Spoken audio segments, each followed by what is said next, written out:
Waziri wa madini Anthony Mavunde amesema maafisa wa usalama kwa kushirikiana na mamlaka nyingine za udhibiti wamefanikiwa kukamata madini ya almasi ghafi yaliyokuwa yanatoroshwa kinyume cha sheria na taratibu za usafirishaji wa madini kupitia uwanja wa ndege wa Mwanza, ambapo madini hayo yana uzito wa karati 2729.82 na yana thamani ya zaidi ya shilingi bilioni 1 na milioni 700, na yamekamatwa yakiwa yamefichwa kwenye mabegi manne na raia mmoja mwenye asili ya India kwa lengo la kusafirisha bila vibali halali wala kufuata taratibu za kisheria. Waziri Mavunde amesema hayo usiku kwa mkia leo Mei 24, 2025 wakati akizungumza na waandishi wa habari jijini Mwanza.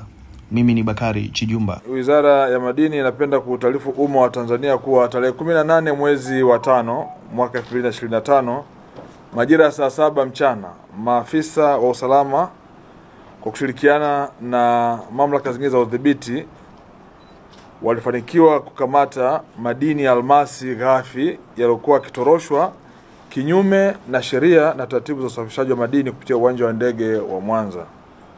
Ndugu wanahabari, katika tukio hilo almasi ghafi yenye uzito wa karati 2729.82 yenye thamani ya dola za Kimarekani 635,887 na senti 66 sawa na shilingi za Kitanzania bilioni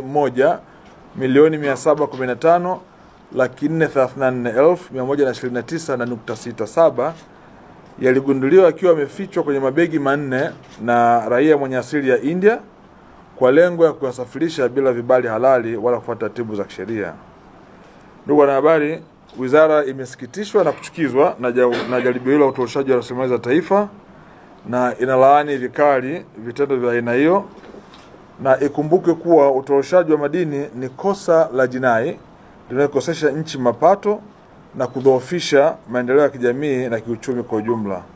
Hivyo naomba nitumie fursa hii kujulisha umma wa Tanzania kuwa uchunguzi wa kina unaendelea ili kubaini waliohusika na mtandao huu na kuwafikisha katika vyombo vya sheria kwa mujibu wa sheria za nchi yetu.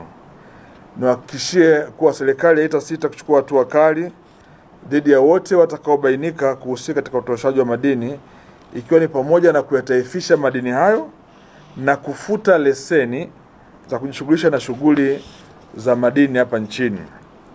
Niwahakikishie kuwa serikali haijalala na inaendelea kufanya operation usiku na mchana kubaini matukio mbalimbali ya aina hii.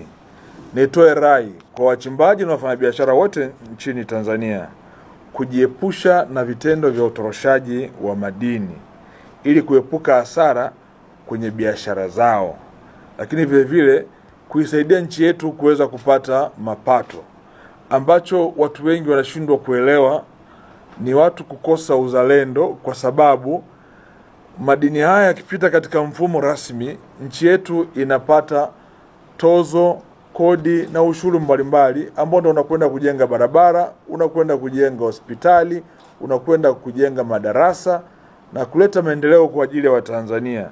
Hivyo kama serikali tutaendelea kuhakikisha kwamba tunasimamia kwa dhati kabisa kwa mujibu wa sheria usimamizi wa biashara hapa nchini ili biashara zote zifuate utaratibu. Tuna jumla ya masoko ya madini 43 na vituo vya ununuzi 109 ambapo biashara yote ya madini inapaswa kufanyika katika maeneo hayo. Kinyume na maeneo hayo, mtu yoyote ambaye atabainika anafanya biashara nje ya utaratibu wa masoko na kutorosha madini, kama nilivyosema awali, tutaendelea kuyataifisha na atapata hasara moja kwa moja, kwa sababu kwanza tutachukua madini, hatapata hata sehemu ya madini haya, lakini pia tutamshtaki. Kwa anakuwa amepata hasara mara mbili. Kwa nitoe rai kwa wafanyabiashara na wachimbaji wote nchini Tanzania kuendelea kuzingatia sheria zetu ambazo tumeziweka za kufanya biashara katika mifumo rasmi. Lengo letu kubwa ni kuhakikisha kwamba tunaimarisha usimamizi wa biashara hii. Ndugu zangu waandishi wa habari, mwaka 2015, mwaka 2016 nchi yetu ya Tanzania ilikusanya maduhuli kwa mwaka mzima ya bilioni 162 tu. Baada ya kufanya marekebisho ya sheria ya mwaka 2017, tukaanzisha masoko ya madini na vituo vya ununuzi, nchi imeanza kunufaika hivi sasa na sekta hii ya madini kwa watu wanaofuata utaratibu wa kisheria. Makusanyo yetu ya mwaka jana, mwaka wa fedha ambao tumeingiza katika mfuko mkuu wa serikali, yalikuwa ni shilingi bilioni 753 kutoka shilingi bilioni 162 ya mwaka 2015 2016. Mwaka huu tumewekewa lengo la kukusanya shilingi trilioni 1. Mpaka leo ninavyozungumza nanyi, tarehe 23 mwezi wa 5 mwaka 2025, tumeshakusanya shilingi bilioni 925. Tumebakiza bilioni 75 kuvunja rekodi ya makusanyo ambayo haijawahi kutokea katika nchi hii. Kwa sababu moja tu kubwa, ni kwa sababu tumefanya udhibiti mkubwa wa kuzuia utoroshaji na kuwafanya watu wafanye biashara katika mfumo rasmi. Kwa hiyo nitoe rai kwa wafanyabiashara wote kuhakikisha kwamba wanazingatia hayo.